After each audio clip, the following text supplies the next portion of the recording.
Jake Morrison stood in the center of the massive chamber aboard Nexus Prime Station and felt the weight of 12 alien gazes boring into him.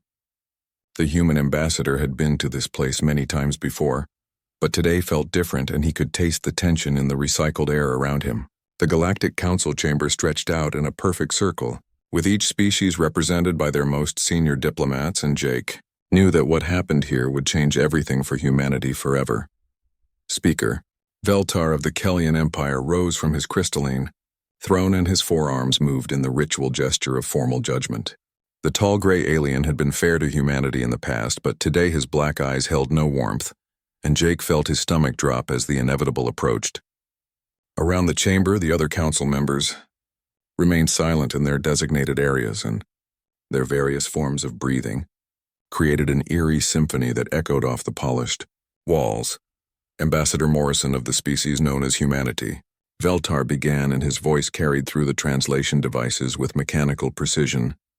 You stand before this council as representative of your people for final judgment. Jake straightened his shoulders and kept his face neutral, even though his heart hammered against his ribs like a caged animal. Behind him he could feel the presence of his small diplomatic team, but they might as well have been light years away for all the help they could provide now. The charges had been building for months, and Jake had watched the case against humanity grow stronger with each passing week. The Cathari delegation had been particularly vocal about the mining incident on their sacred moon near Mars, where human machines had accidentally destroyed ancient meditation crystals that had stood for thousands of years. The Zephyrian Trade Council complained about aggressive human expansion into systems they claimed as buffer zones, and the peaceful Andromedans spoke of disrupted migration routes that had been used by their people since before humans had discovered fire. The council has deliberated for 7 standard rotations. Veltar continued, and his words fell like hammer blows in the silent chamber. And we have reached a unanimous decision regarding the future of human participation in galactic civilization. Jake noticed how the speaker avoided using the word banishment, but everyone in the room knew what was coming, and the pretense of diplomatic language could not hide the brutal reality on Earth. Admiral Lisa Carter watched the proceedings through a quantum communication link from her office in Geneva, and she gripped the edge of her desk until her knuckles turned white. The military leader had fought in 3 colonial wars and faced down enemy fleets without flinching, but watching humanity's fate decided by aliens in a distant space station made her feel helpless in a way that combat never had. Around her, the command center buzzed with quiet activity, as staff members monitored the transmission and prepared for whatever orders might come. Humanity will be removed from the galactic community effective immediately, Veltar announced, and the words hit Jake like a physical blow. All human vessels must return to your home system within 30 standard days, and all colonies in disputed territories must be evacuated. The speaker paused and looked directly at Jake with something that might have been regret. Furthermore, all trade agreements are void, and human access to galactic banking and communication networks will be terminated. Jake found his voice somehow and stepped forward with the desperate hope that diplomacy might still save his species from isolation. Honored Speaker, I request permission to address the charges against my people, he said, and his words echoed in the suddenly still chamber. Many of these incidents were accidents or misunderstandings that could be resolved through negotiation rather than banishment. The Cathari representative stood up with flowing movements that reminded Jake of water, and her voice carried the musical quality of her species when she spoke. Human Morrison, your people have shown consistent disregard for the sacred and the ancient, she said, and her large silver eyes reflected genuine sadness. The crystals you destroyed had sung the songs of my ancestors for 12,000 years, and now they are silent forever. Captain Ryan Brooks received the recall order while his ship, Aurora, hung in orbit around a blue-green world in the Kepler system, and he stared at the message display with growing disbelief. His team had been preparing for first contact with the primitive civilization below, and their excitement about sharing knowledge with a new species had filled the ship for weeks. Now that dream crumbled into dust, and Ryan had to tell his crew that they were abandoning everything they had worked toward. Sir, the aliens down there have been sending radio signals toward our position, reported his communications officer, Lieutenant Kate Murphy, and her voice carried confusion about the sudden change in orders. They seem curious about us, and their technology suggests they might be ready for contact within a few generations. Ryan looked at the planet through the main viewer and felt something break inside his chest because humanity would never return to finish what they had started here. Back on Nexus Prime, Jake made one final attempt to save his people from exile, and he drew upon every skill he had learned in 20 years of diplomatic service. "The galaxy is vast enough for all our peoples to coexist," he said, and his voice carried across the chamber with growing strength. "Humanity has made mistakes, but we have also contributed much to galactic civilization, including new technologies and perspectives that have benefited everyone." The elderly Centaurian council member Haskell spoke for the first time, and his mechanical voice unit translated his clicking speech into standard galactic. "Young species Morrison, your people advanced too quickly and changed too much," he said, and his insectoid features remained unreadable. "In 300 years, humans have achieved what takes most species 3,000, and this disrupts the natural order that maintains peace." Admiral Carter watched Jake's shoulders slump as the full weight of the Council's decision became clear, and she knew that diplomacy had failed completely. The military leader began composing orders in her mind for fleet commanders across human space, because if the galaxy wanted humanity gone, then they would have to deal with the consequences of isolation. She thought about the stranded colonists and the abandoned research projects, and the dreams that would die because aliens feared human progress. Jake Morrison took one last look around the council chamber and memorized the faces of the beings who had condemned his species to exile. The human ambassador had always believed that reason and goodwill could solve any problem, but today he learned that fear could override both wisdom and justice. As he turned to leave the chamber, Jake made a silent promise that humanity would remember this moment and that the galaxy would regret the choice it had made here. The great doors of the council chamber closed behind the human delegation with a sound like thunder, and somewhere in the distance, Captain Brooks ordered his ship to break orbit and begin the long journey, home to a world that now stood alone among the stars. President Helen Davis stood at the window of her office in Washington and watched the early morning light spread across the city while her mind wrestled with the impossible choice that lay before humanity. 6 months had passed since the banishment, and the weight of leading an entire species through its darkest hour had carved new lines around her eyes and turned her brown hair silver at the temples. The quantum communication from Jake Morrison still echoed in her memory, and every word of the Galactic Council's judgment felt like a blade twisting in her chest. The emergency cabinet meeting had been called for dawn, and Helen knew that the decision made today would echo through human history for generations to come. She turned away from the window and walked to the conference table, where her most trusted advisors waited with faces that reflected the gravity of their situation. The room felt smaller somehow, as if the walls were closing in on humanity's future, and Helen took her seat at the head of the table with the deliberate calm that had served her well through 2 terms as president. Director of Colonial Affairs. Ben Tucker opened the discussion with his usual methodical approach, and his voice carried the strain of coordinating the massive evacuation efforts across human space. "Madam President, we have successfully recalled 60% of our deep space vessels, but the remaining ships face increasing hostility from Galactic Council patrols," he reported while consulting his datapad with tired eyes. "The economic impact of the trade embargo has been devastating, and our colonial markets have collapsed completely." Admiral Lisa Carter leaned forward in her chair, and her military bearing could not hide the anger that burned in her dark eyes.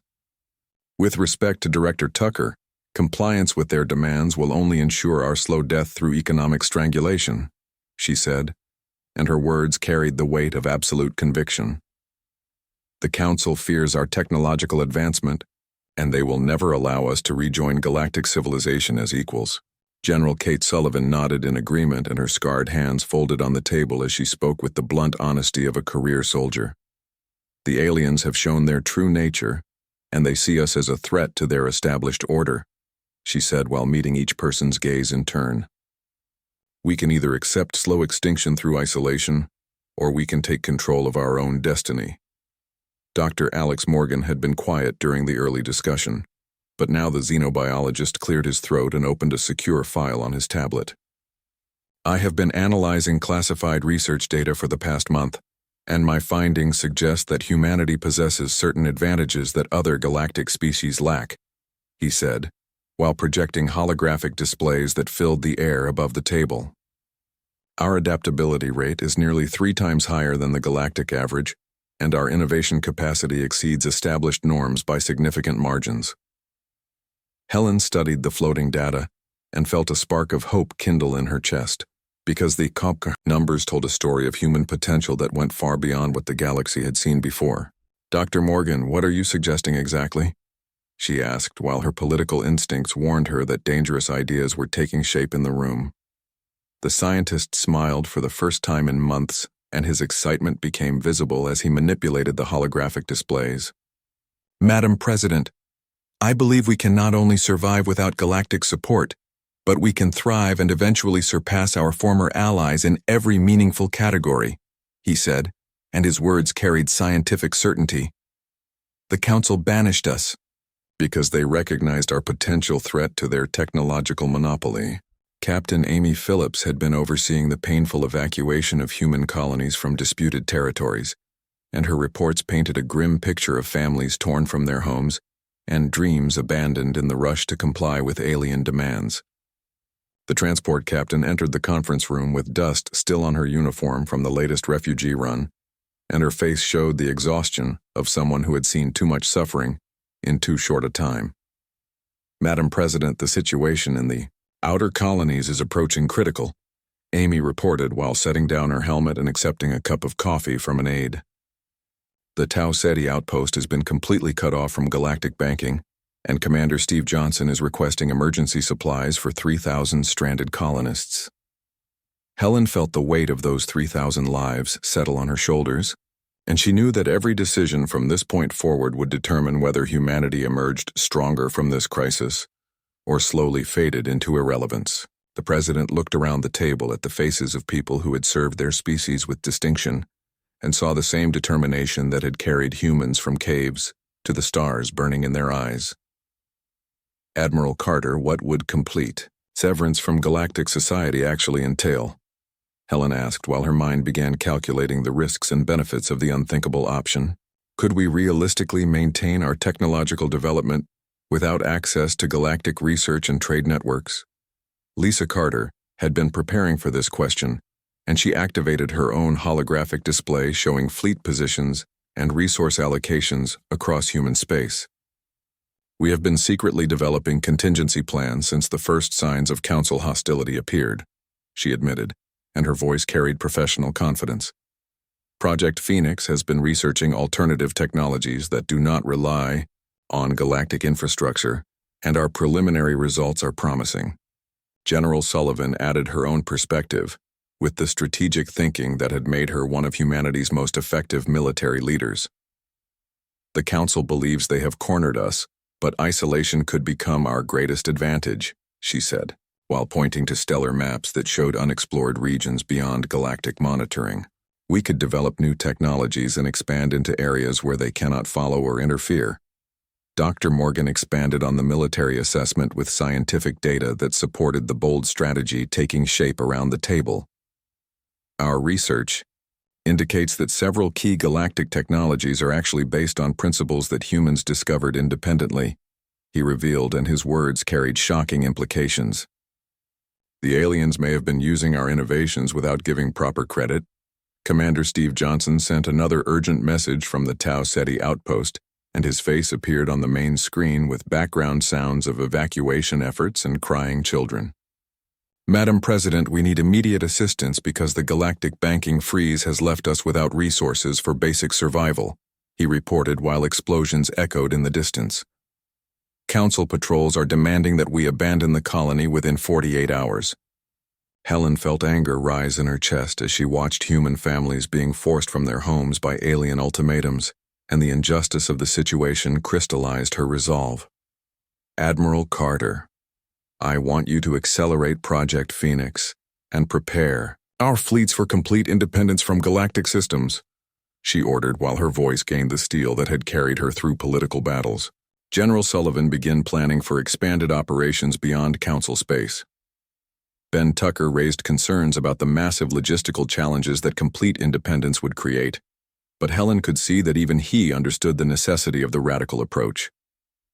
The economic disruption will be severe in the short term, but we may have no choice if we want to preserve human dignity and freedom, he admitted, while reviewing casualty reports from the evacuations. Dr. Morgan began outlining the scientific resources that would be needed for accelerated research and development, and his excitement about the possibilities grew with each passing minute. We could establish research stations in unexplored systems and conduct experiments that galactic regulations have always prohibited, he suggested while his mind raced ahead to the potential breakthroughs. Captain Phillips volunteered to lead rescue missions for stranded colonists, and her determination to save every human life reflected the spirit that had carried their species across the galaxy. "We will not abandon our people regardless of alien threats," she declared while preparing to return to her ship and continue the dangerous evacuation work. Helen Davis looked around the table one final time and saw the faces of people who would either lead humanity to a new golden age or witness its decline into extinction. The president made her choice with the full weight of history pressing down on her shoulders, and her words would echo through the centuries that followed. "Ladies and gentlemen, we will not bow to alien ultimatums or accept slow death through isolation," she announced while her voice carried absolute conviction. "Humanity will forge its own path among the stars." Admiral Lisa Carter walked through the corridors of the hidden research station designated Phoenix 1 and marveled at what human ingenuity had accomplished in just 6 months of desperate innovation. The facility hung in the void beyond Pluto's orbit, and its experimental shielding technology made it invisible to galactic sensors, while teams of Earth's brightest minds worked around the clock to secure humanity's future. The artificial gravity hummed beneath her feet, and the recycled air carried the electric smell of cutting-edge research that would either save their species or destroy it in the attempt. Chief Engineer Tony Martinez met the Admiral at the main laboratory entrance, and his face showed the exhaustion of someone who had been pushing the boundaries of known science without rest or respite. "Admiral Carter, the breakthrough came 3 days ago, when we finally cracked the quantum resonance patterns in captured alien drive technology," he reported, while leading her toward the prototype engines that represented humanity's hope for independence. "We have successfully reverse-engineered their faster-than-light systems and improved them beyond original specifications." Lisa followed Tony through the maze of equipment and monitoring stations where human engineers worked alongside salvaged alien components in combinations that no galactic species had ever attempted. The sounds of welding and calibration filled the air, while holographic displays showed energy patterns that danced like living things and defied conventional understanding of physics. "How much faster are we talking about, Tony?" she asked while examining the sleek drive units that looked nothing like the bulky alien technology they had been based on. The engineer grinned with the satisfaction of someone who had solved an impossible puzzle and activated a 3-dimensional display that showed comparative performance data. "Admiral, our new drives achieve speeds that are 40% faster than standard galactic engines, and they operate on completely different principles that cannot be detected or interfered with by Council technology," he explained, while the numbers painted a picture of tactical superiority that could change everything. "We have also eliminated the need for galactic navigation beacons and fuel stations." Captain Julia Rodriguez entered the laboratory, wearing the uniform of the newly commissioned starship Independence, and her excitement about testing the revolutionary technology was visible in every gesture. "Admiral Carter, my crew is ready for the first deep space trial run, and we have volunteers for every position despite the obvious risks," she reported while her voice carried the confidence of someone who had trained for this moment her entire career. "The Independence has been equipped with the most advanced prototype systems we have ever developed." Lisa accompanied Julia to the observation deck, where the sleek lines of humanity's first truly independent starship waited in the construction bay, and the sight filled her with pride and determination.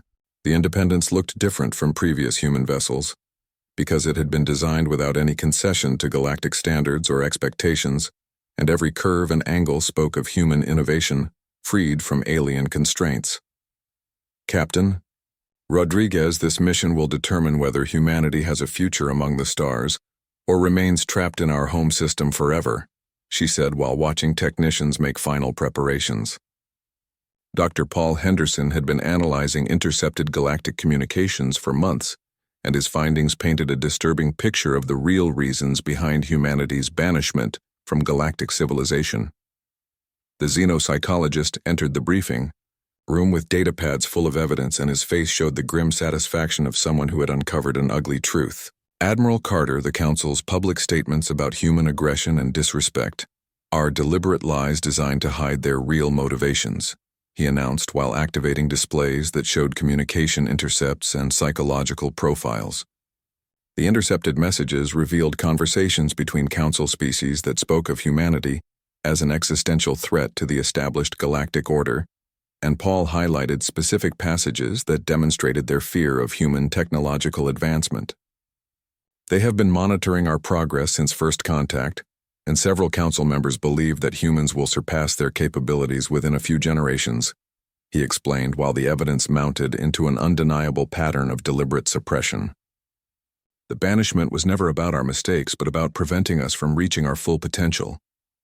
Colony Administrator Nancy Kim had been establishing hidden outposts in unexplored regions beyond galactic monitoring, and her reports described worlds that could support millions of human colonists without interference from alien authorities. Admiral Carter, we have identified 12 systems suitable for immediate colonization, and our stealth survey teams have confirmed that none of them are claimed by Council species, she reported, while stellar maps showed the new frontier that humanity could claim as their own. These worlds offer resources and strategic positions that could support a completely independent human civilization. The Independence completed its final systems check, and Captain Rodriguez took her position on the bridge while her crew prepared for humanity's first voyage, using the revolutionary drive technology. All stations report ready, Admiral, and the prototype engines are operating within normal parameters, she announced, while the sleek starship moved away from the hidden station under conventional power. Initiating quantum drive sequence in 3 minutes.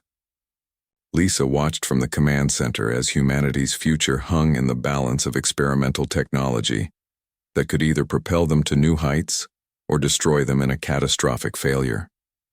The Admiral had seen many historic moments during her career, but nothing compared to the weight of this single test flight that would determine whether their species could truly stand alone among the stars. Captain Rodriguez, you are cleared for maximum acceleration, and your mission parameters include deep space reconnaissance beyond the galactic rim, she transmitted while holding her breath. The Independence engaged its quantum drives and vanished from normal space in a flash of exotic energy that left monitoring equipment struggling to track its passage. Tony Martinez watched the telemetry data stream across his displays, and his excitement grew as the prototype systems performed beyond their most optimistic projections. Admiral, we are receiving real-time data from the Independence, and their speed exceeds our calculations by 15%, he reported, while the impossible became reality before their eyes. Dr. Henderson continued his analysis of galactic communications and discovered evidence of similar suppression campaigns against other species throughout galactic history. Admiral Carter, the Council has a pattern of eliminating threats to their technological monopoly, and we are not the first species to face this kind of systematic persecution, he revealed while displaying historical data that painted the galactic government as a corrupt oligarchy rather than the peaceful federation they claimed to represent. The Independence completed its test run in record time, and Captain Rodriguez reported successful navigation through previously unmappable regions of space that had been considered impossible to traverse.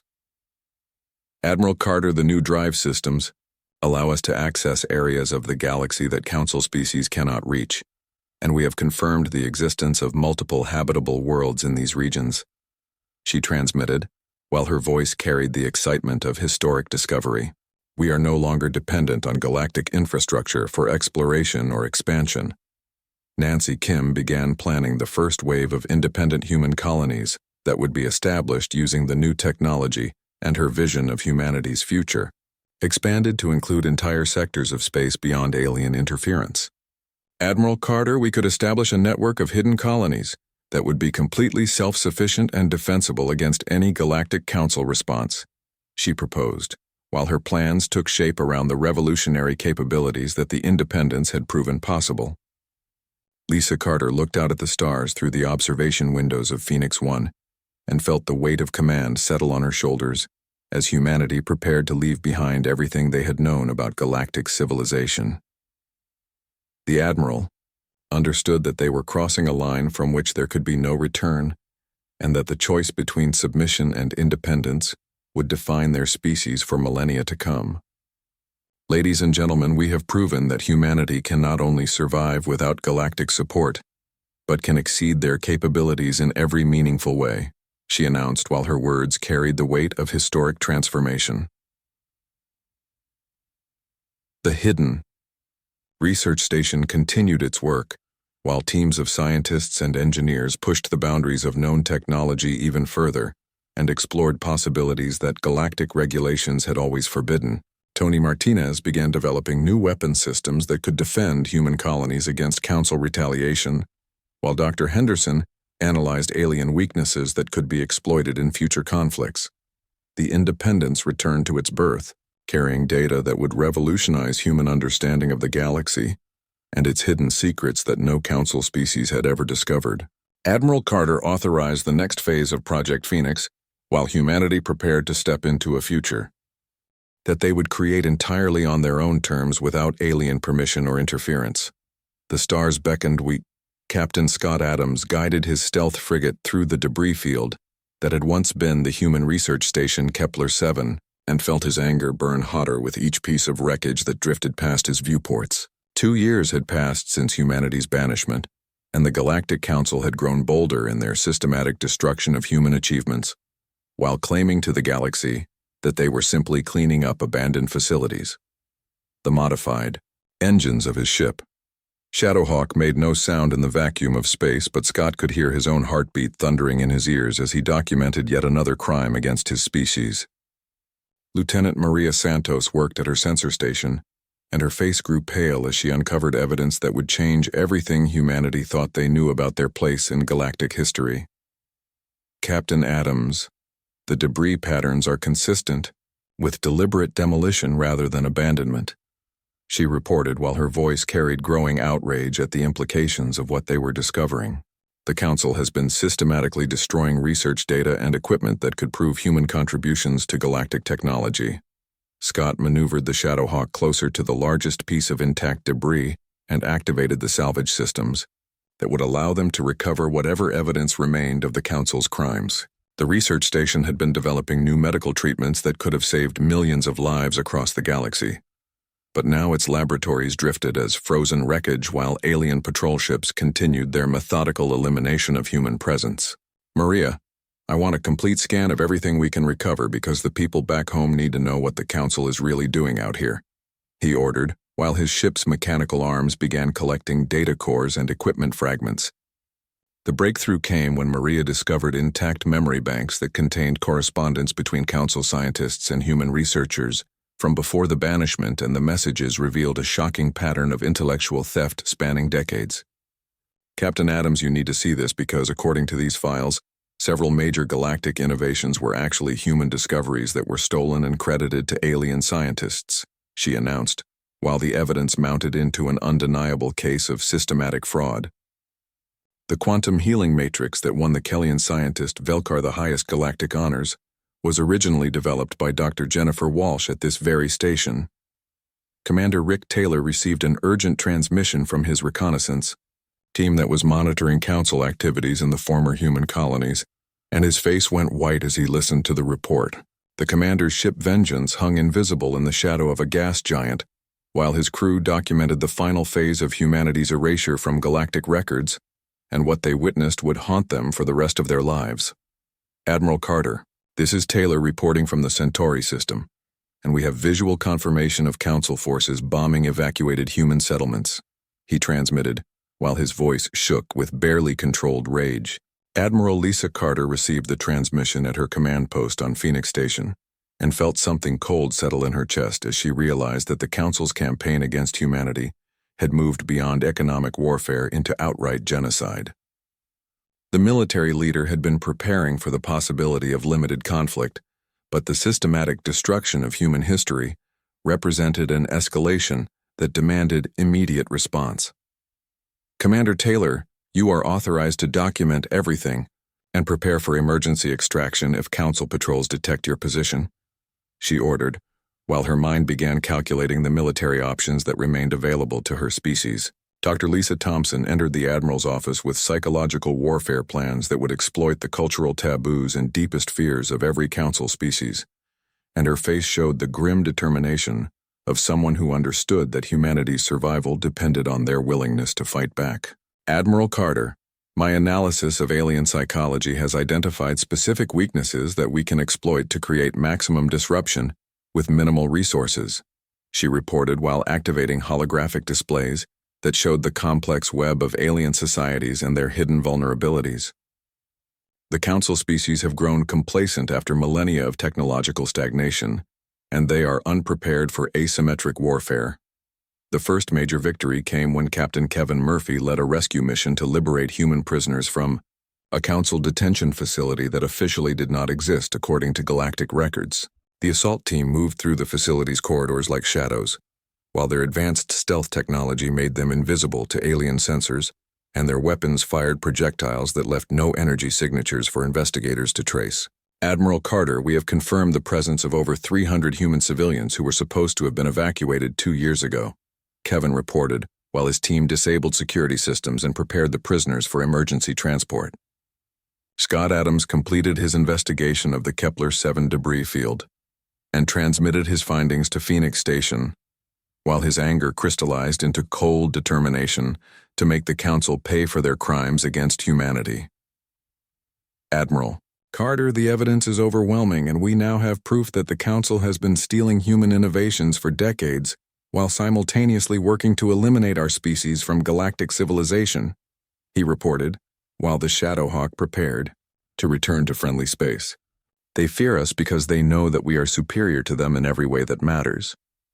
Lisa Carter reviewed the mounting evidence of Council crimes and made the decision that would transform humanity from victims into warriors in the shadows of galactic civilization. The Admiral activated secure communication channels that connected her to human commanders across the galaxy, and her words would launch an undeclared war that would rage for years to come. "Ladies and gentlemen, the Galactic Council has chosen to make this conflict about the survival of our species, and we will respond accordingly," she announced while her voice carried the steel of absolute resolve. "All units are authorized to engage in limited retaliation against Council targets of opportunity." Captain Murphy's rescue mission succeeded in extracting all 300 prisoners from the secret detention facility, and their testimonies revealed the true scope of the Council's campaign against humanity. "Admiral Carter, these people were being held as test subjects for experimental weapons that violate every galactic treaty on the treatment of sentient beings," he reported, while medical teams worked to treat prisoners who had been subjected to months of alien experimentation. "The Council is not just trying to eliminate us, but they are using our people as laboratory animals." Commander Taylor witnessed Council demolition teams destroying the monuments that human colonists had built to commemorate their achievements, and the systematic erasure of human history filled him with a rage that would never be satisfied by half measures. "Admiral Carter, they are not content with driving us away, but they want to eliminate all evidence that we ever existed," he transmitted while his ship recorded the destruction of libraries and museums that had contained the hopes and dreams of human settlers. "This is nothing less than cultural genocide." Dr. Thompson's Psychological Warfare Division launched their first operation against the Council, and the results exceeded their most optimistic projections as alien societies began to experience internal conflicts that had been dormant for centuries. "Admiral Carter, our propaganda broadcasts are exploiting existing tensions between Council species, and several member worlds are beginning to question the official narrative about human banishment," she reported while monitoring the growing chaos that her team had unleashed.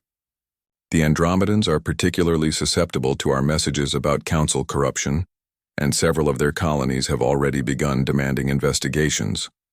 Maria Santos completed her analysis of the recovered data cores from Kepler-7, and her findings painted a picture of systematic intellectual theft that stretched back to humanity's first contact with galactic civilization. Admiral Carter, the evidence suggests that human innovations have been driving galactic technological advancement for decades, and the Council has been taking credit for our achievements while planning our elimination, she reported, while the scope of the conspiracy became clear. They need us to continue advancing, but they cannot allow us to receive recognition for our contributions. Lisa Carter stood in the command center of Phoenix Station and watched as reports of successful retaliation operations streamed in from across human space while her species began to fight back against the forces that sought to destroy them.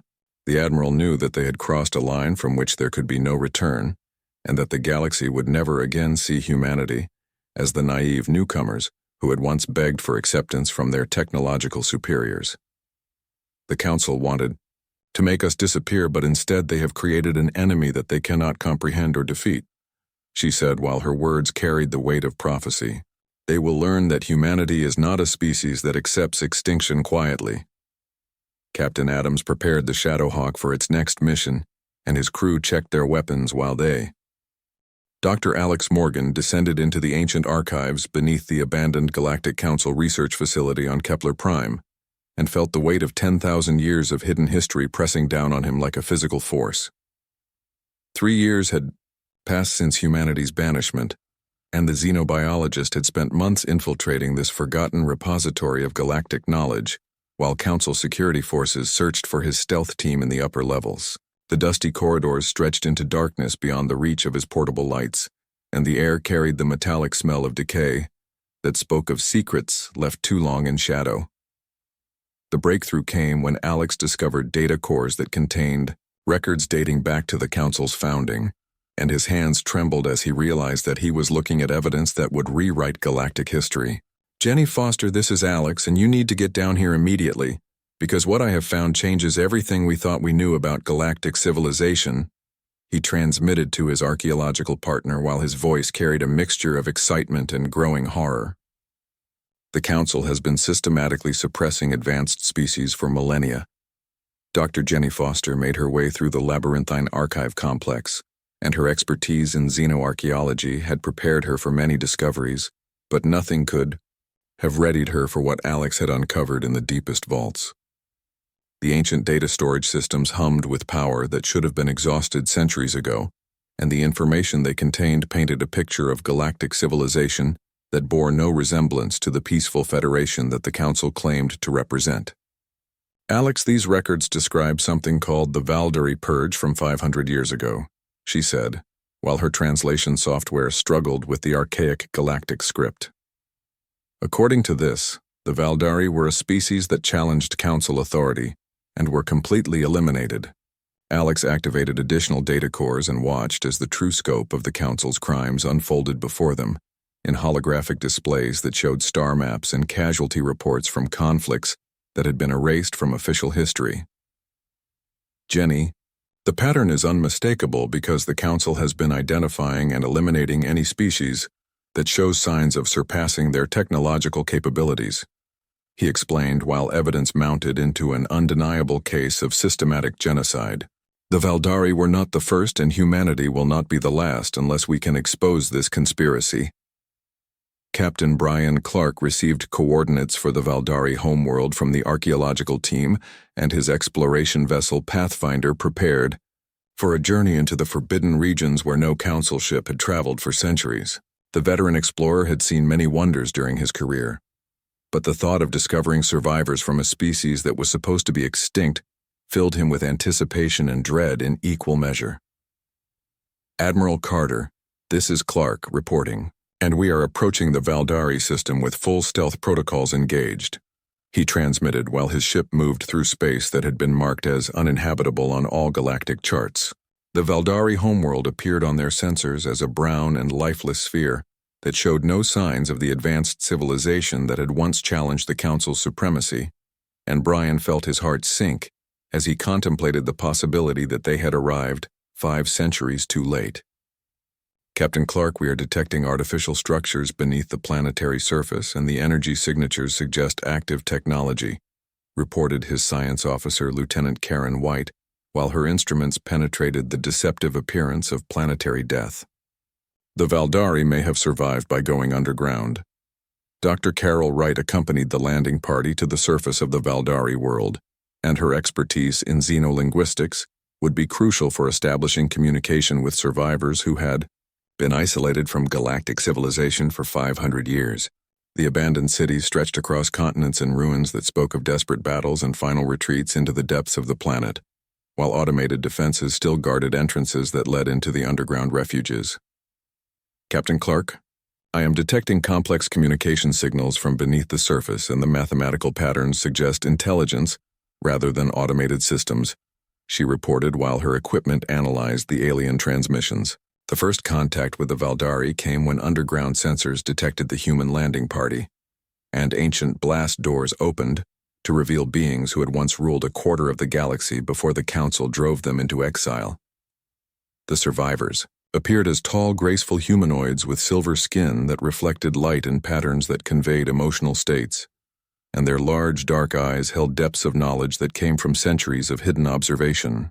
Elder Valdari communications specialist Zethkar approached the humans with movements that spoke of curiosity, tempered by caution from long experience with Council treachery. Carol Wright activated her translation matrix and felt her excitement grow as the Valdari language revealed itself to be a complex mathematical system that encoded multiple layers of meaning in every word. Captain Clark the Elder is trying to communicate, and I believe he is asking about our relationship with the current galactic government, she reported, while her equipment struggled to process concepts that had no equivalent in human languages. The Valdari seem to know about our banishment, and they are offering to share information. Intelligence Officer Mike Peterson monitored Council communications from his position aboard the stealth ship Observer, and his discoveries painted a disturbing picture of how the galactic government maintained its power through information control and technological suppression.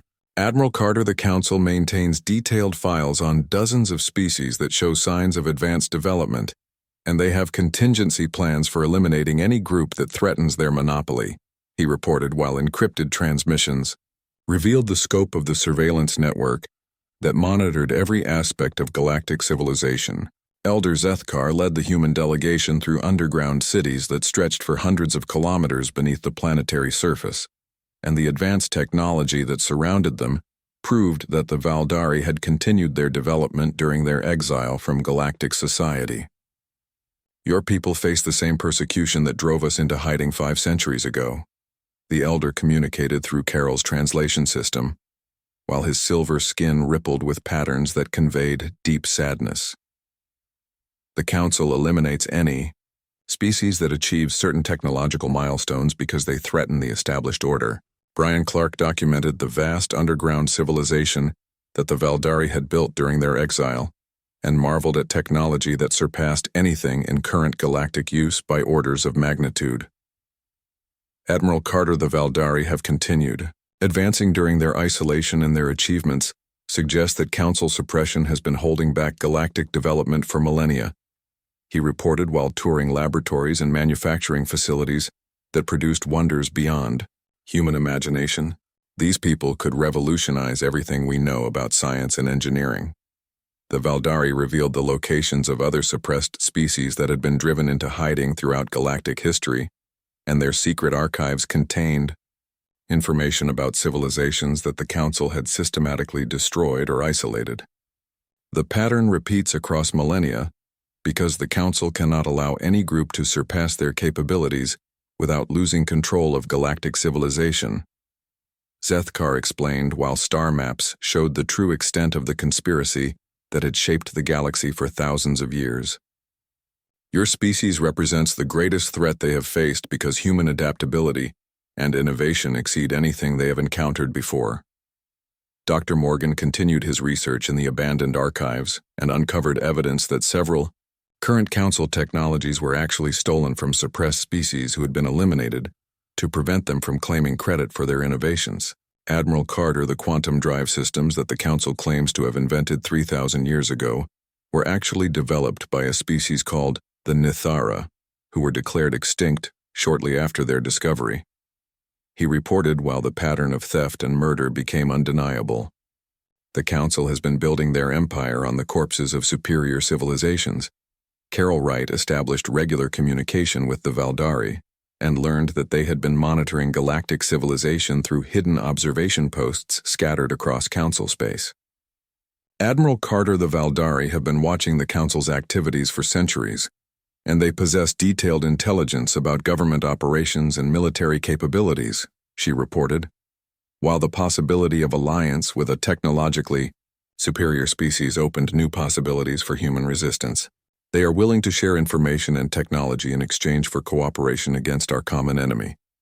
Mike Peterson intercepted Council communications that revealed growing concern about human resistance activities and their fear that other, suppressed species might emerge from hiding to join the rebellion. Admiral Carter, the Council is beginning to realize that their campaign against humanity has awakened forces that they thought they had eliminated centuries ago, he reported while alien leaders debated increasingly desperate measures to maintain their control. Captain Dan Foster guided his diplomatic vessel, Harmony, through the hidden asteroid field that concealed the secret meeting point, where representatives from 3 supposedly extinct civilizations would gather for the first time in centuries. The Valdari had provided coordinates for species that the Galactic Council had declared eliminated, but who had actually retreated into the shadows to await an opportunity for revenge against their oppressors. 4 years had passed since humanity's banishment, and the growing alliance of the exiled was about to transform from scattered resistance into unified rebellion that would shake the foundations of galactic civilization. Engineer Lauren Hayes worked alongside Valdari scientists in the converted cargo bay of the Harmony while they attempted to merge human adaptability with ancient technology that had been perfected during 500 years of hidden development. Captain Foster, the integration process is proceeding better than our most optimistic projections because human neural patterns are uniquely compatible with Valdari quantum interfaces, she reported while holographic displays showed the revolutionary hybrid systems taking shape around them. We are creating something that neither species could have achieved alone. The first new contact came when sensors detected a massive crystalline structure approaching their position, and Dan realized that he was looking at a living ship that defied every principle of conventional engineering. All stations, this is Captain Foster, and we are being approached by what appears to be a biological vessel of unknown configuration, he announced while his crew struggled to categorize the alien contact that pulsed with internal light. Maintain peaceful postures and prepare for first contact. Protocols, the crystalline beings called themselves the HFY, and their ship bodies communicated through harmonic frequencies that resonated through the Harmony's hull like music from another dimension. Dr. Peter Jones worked frantically to develop translation protocols for a species that thought in mathematical harmonies rather than conventional language while the alien visitors waited with patient curiosity.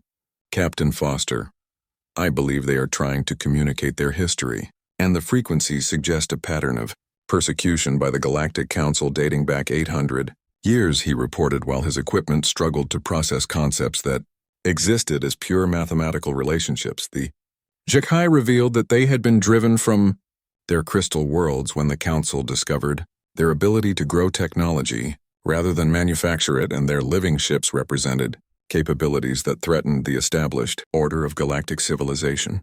Through harmonic communication, they explained that they had survived by hiding in the deep void between galaxies where their crystalline nature allowed them to hibernate for centuries without requiring external resources. The Council fears what it cannot control, and we represent growth and change that challenges their static empire. The harmonics conveyed through translation, matrices that barely captured the alien concepts. Captain Joe Miller received new coordinates from the Alliance network, and his exploration ship Wanderer prepared to make contact with the energy-based Nithara, who existed as pure consciousness within electromagnetic fields. The veteran explorer had encountered many strange life forms during his career, but nothing had prepared him for beings who existed without physical bodies in the spaces between stars. Admiral Carter, this is Miller reporting from the Helix Nebula, and I am attempting contact with entities that appear to be living energy patterns, he transmitted while his ship's sensors detected intelligence. Within the swirling clouds of ionized gas, the Nithara communicated through direct electromagnetic interface with the ship's computer. Systems and their thoughts flowed like lightning through the Wanderer's data networks, while Joe struggled to comprehend beings who experienced reality as information rather than matter. We remember the betrayal when the Council stole our quantum drive technology and then declared us dangerous to galactic stability. The energy beings transmitted, while their consciousness touched every system aboard the human vessel. They could not destroy us because we had already transcended physical existence, but they erased all record of our contributions to galactic civilization. Admiral Lisa Carter established joint command with Valdari war leader Kessitar in the hidden base that had been constructed in the ruins of an ancient space station between dimensions, and their combined fleets represented the largest military force assembled in opposition to Council rule in over a millennium. War leader, the Alliance now includes 4 major civilizations that were suppressed by the Council, and our combined capabilities exceed anything they can field against us, she reported, while tactical displays showed the growing strength of the Exile Coalition. The time has come to move from resistance to active liberation.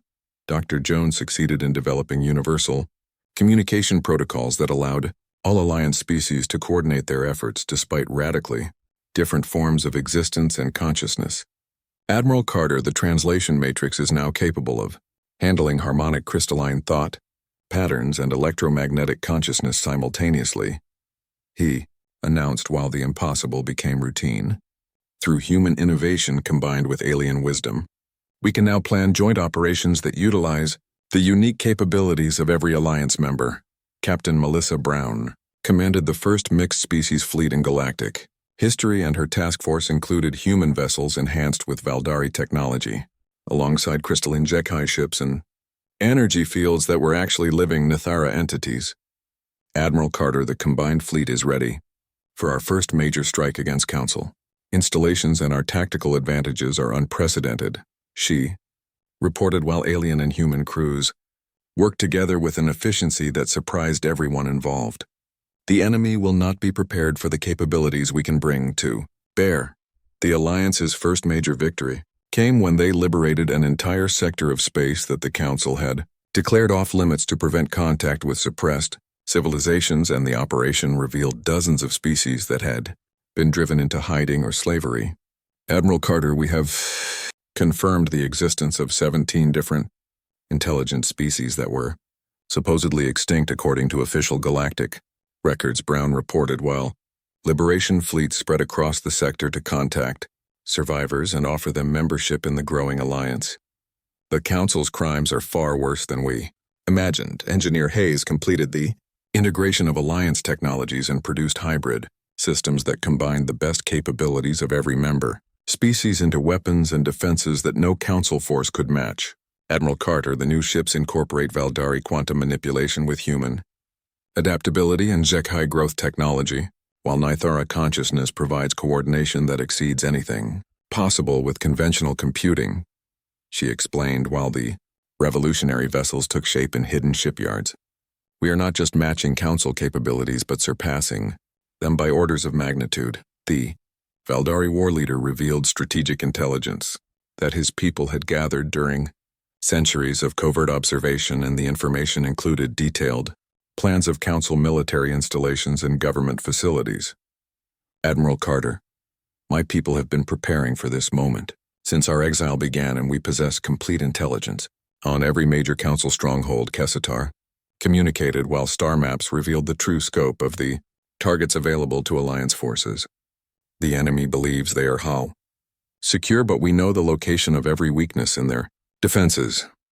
Captain Foster established diplomatic contact with dozens of liberated species and discovered that each group possessed unique capabilities that had been suppressed to prevent them from challenging Council supremacy.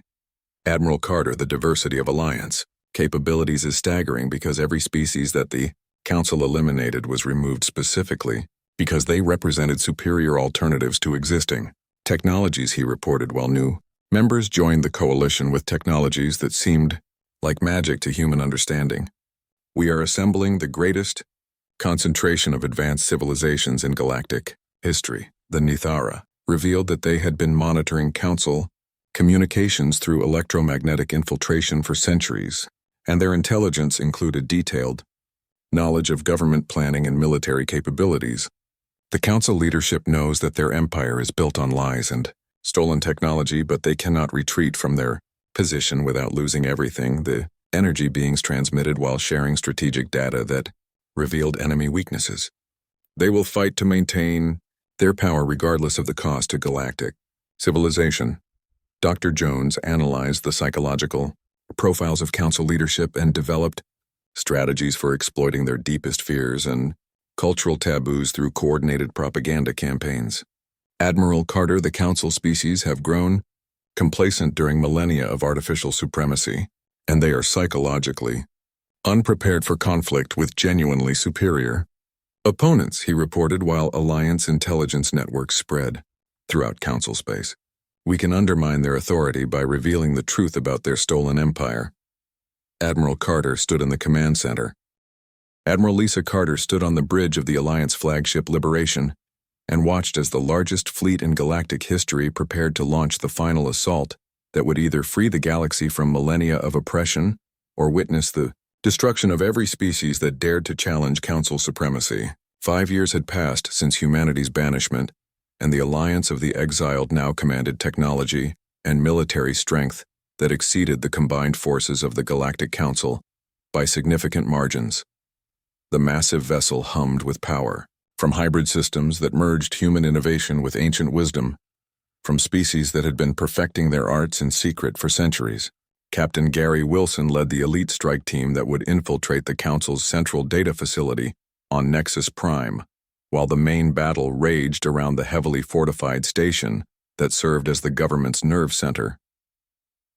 Admiral Carter, the stealth insertion is proceeding according to plan, and we have bypassed the outer defense grid without triggering any alarms, he reported while his team of human commandos and Valdari technicians moved through maintenance corridors that had been mapped during decades of covert surveillance.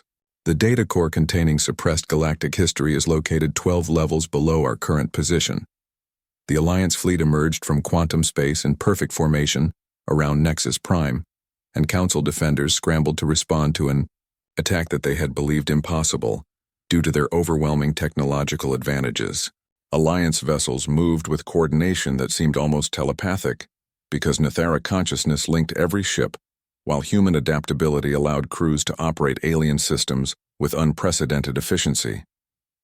All Alliance units, this is Admiral Carter beginning final approach to primary targets, she transmitted, while energy weapons that defied Council understanding began carving through defensive installations.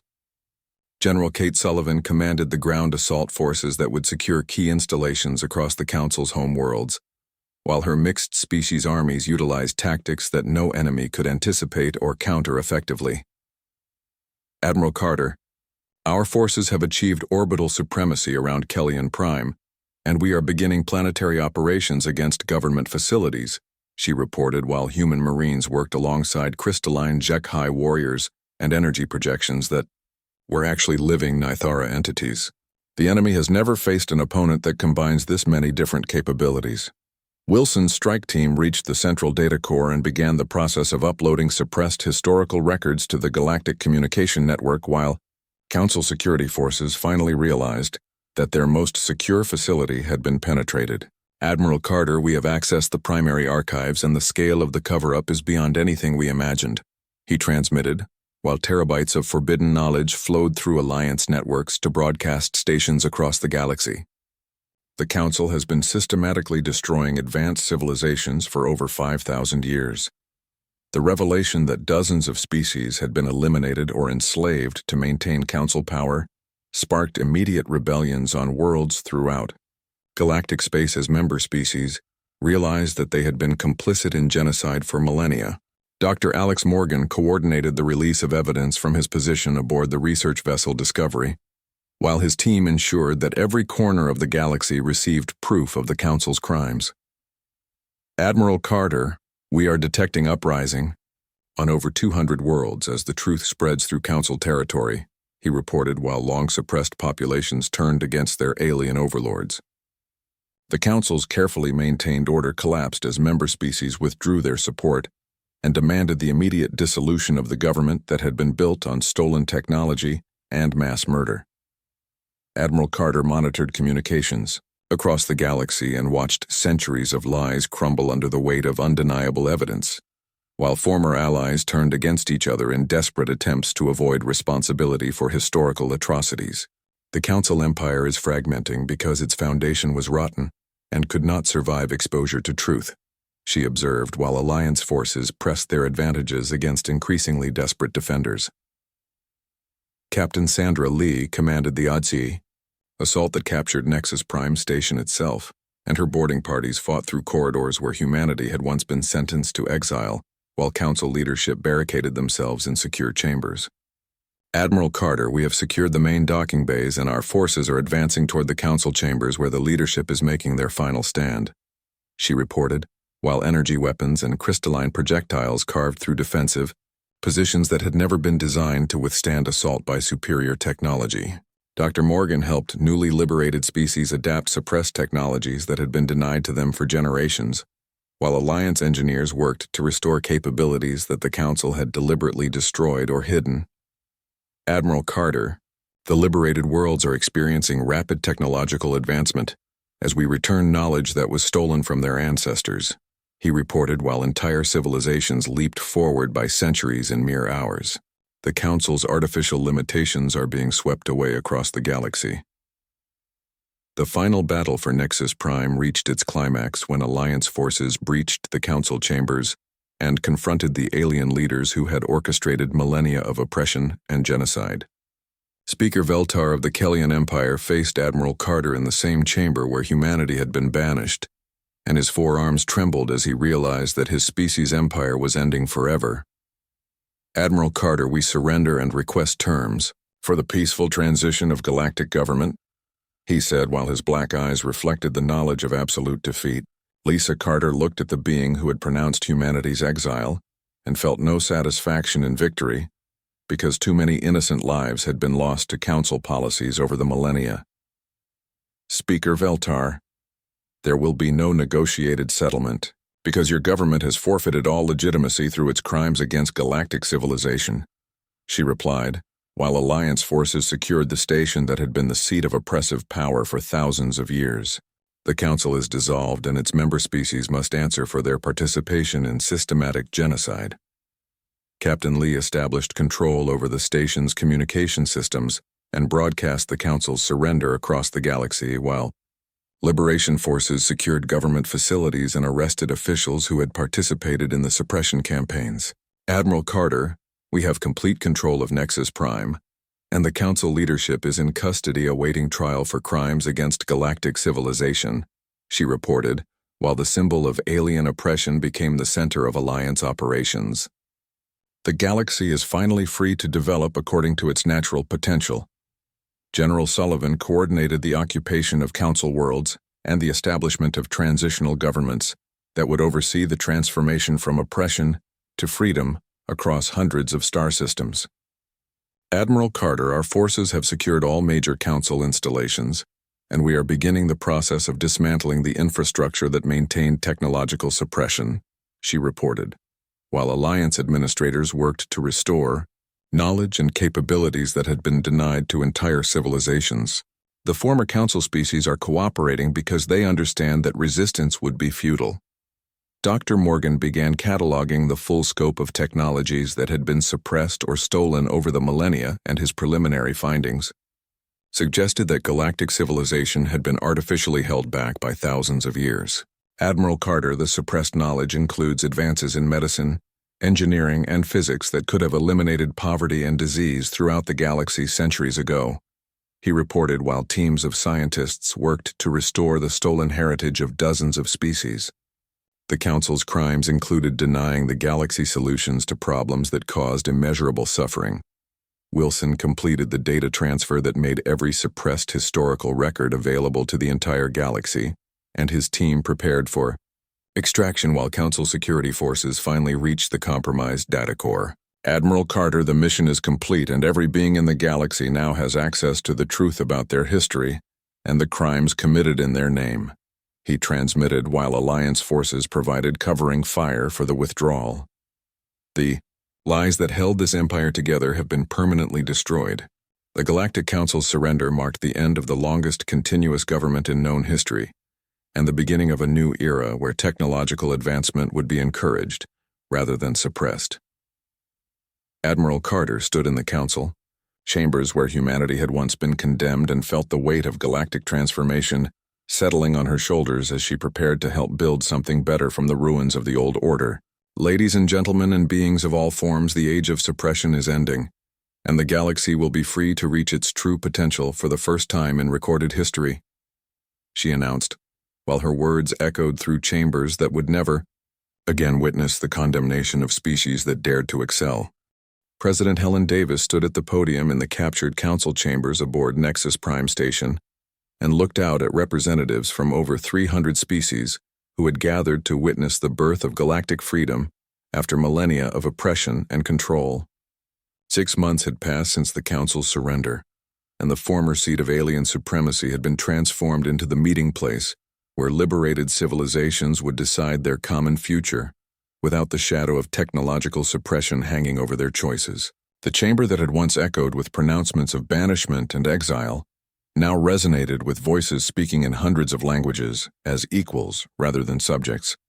Admiral Lisa Carter oversaw the systematic dismantling of suppression technologies from her new headquarters aboard the orbital facility that had been renamed Freedom Station in honor of the Alliance victory. Teams of engineers from dozens of species worked together to identify and destroy the monitoring systems that had been used to detect and eliminate technological advancement, while massive data cores were redistributed to return stolen knowledge to its rightful creators. President Davis, the decommissioning process is ahead of schedule, and we have successfully restored suppressed technologies to over 200 liberated worlds, she reported, while watching former enemies work side by side to repair the damage of centuries. The former council species faced the reality of existence without their artificial advantages, and many struggled to adapt to a galaxy where technological supremacy was earned rather than stolen from suppressed civilizations. The Kellian Empire, fragmented into smaller democratic federations as their people demanded accountability for the crimes committed in their name, while the Centaurian collective faced internal revolution from colonies that had been denied advanced technology for generations. Admiral Carter, the transition is proceeding peacefully in most sectors, but several former council worlds are experiencing civil conflicts as their populations adjust to the new reality, reported Captain Dan Foster from his diplomatic vessel, as he mediated disputes between former oppressors and their victims.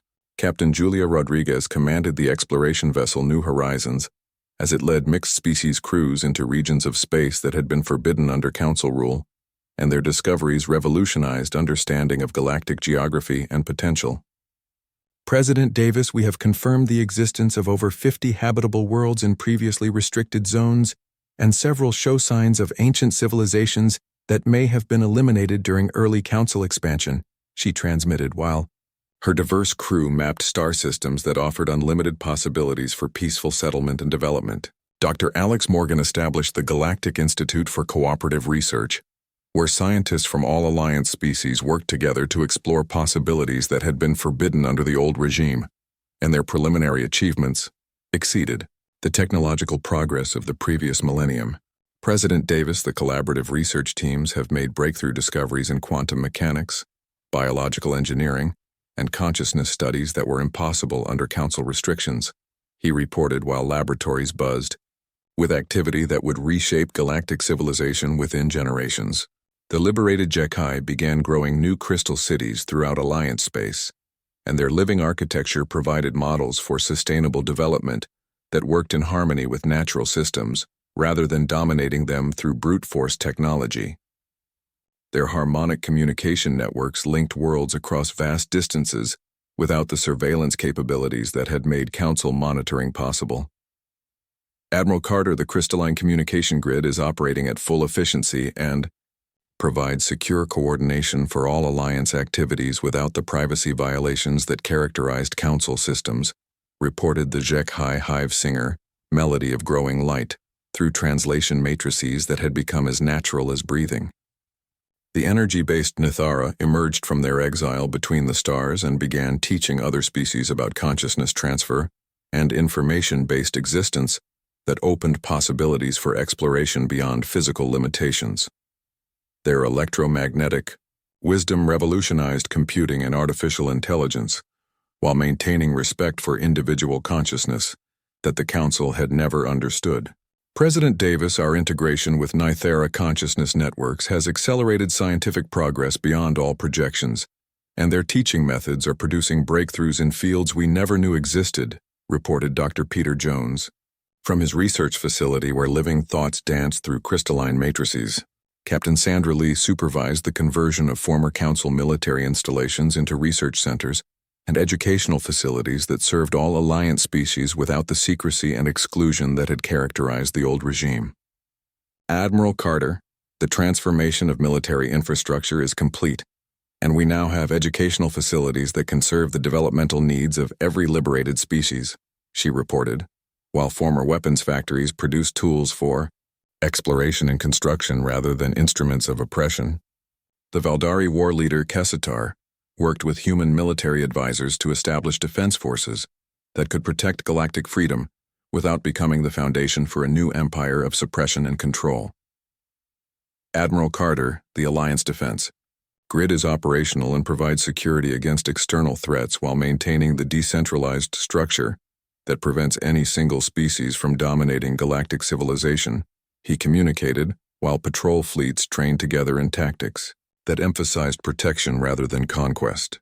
Dr. Morgan coordinated the restoration of suppressed species who emerged from hiding throughout the galaxy as news of liberation spread through regions that had been cut off from galactic civilization for centuries.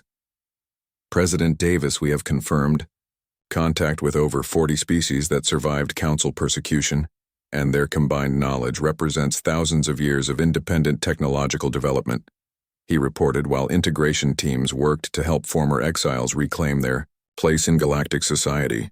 The economic transformation proceeded as rapidly as the technological revolution, because the Council's monopolistic control of trade and resources gave way to free exchange between species that had been artificially separated for millennia. Captain Gary Wilson established new trade routes that connected distant civilizations directly, rather than through Council intermediaries, while standardized translation protocols allowed unprecedented cooperation.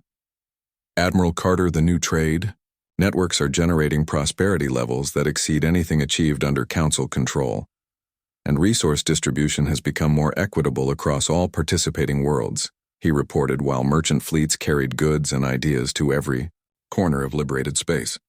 Captain Ryan Brooks found himself commanding exploration missions into uncharted regions beyond the galactic rim, where Alliance technology allowed faster and safer travel than had ever been possible under Council restrictions. Admiral Carter, we have confirmed the existence of at least 12 satellite galaxies that could support colonization, and several show signs of indigenous intelligent life that may welcome contact with galactic civilization, he transmitted while his ship pushed the boundaries of known space with crews that represented the diversity of the liberated galaxy. The psychological healing from millennia of oppression proceeded slowly but steadily as species learned to trust each other and work together without the fear and suspicion that Council policies had deliberately fostered. Dr. Lisa Thompson established counseling networks that helped former enemies understand their shared victimization, while former Council species struggled with guilt over their participation in systematic genocide. President Davis, the psychological recovery is proceeding according to our most optimistic projections, and interspecies cooperation is becoming the norm rather than the exception throughout Alliance territory, she reported, while healing centers worked to repair the emotional damage of centuries. President Davis concluded her address to the Galactic Assembly with words that would be remembered as long as consciousness persisted among the stars, while representatives from hundreds of worlds voted to establish the Free Galactic Association that would serve coordination without domination. My fellow beings, we have not merely ended an empire but begun a new age where progress is celebrated rather than suppressed and diversity becomes strength rather than threat, she declared, while the chamber erupted in sounds of approval that transcended species barriers. The galaxy belongs to all of us, and together we will reach heights that no single species could achieve alone. Admiral Carter stood on the observation deck of Freedom Station and watched as ships from across the galaxy prepared for missions. that would explore the infinite possibilities that freedom had opened before galactic civilization. The stars beckoned with promises of wonders yet to be discovered, while the Alliance fleets prepared to carry life and consciousness to regions that had never known the touch of intelligence. The bridges to the old order are not just burned, but obliterated, she said while her words carried the satisfaction of justice ache.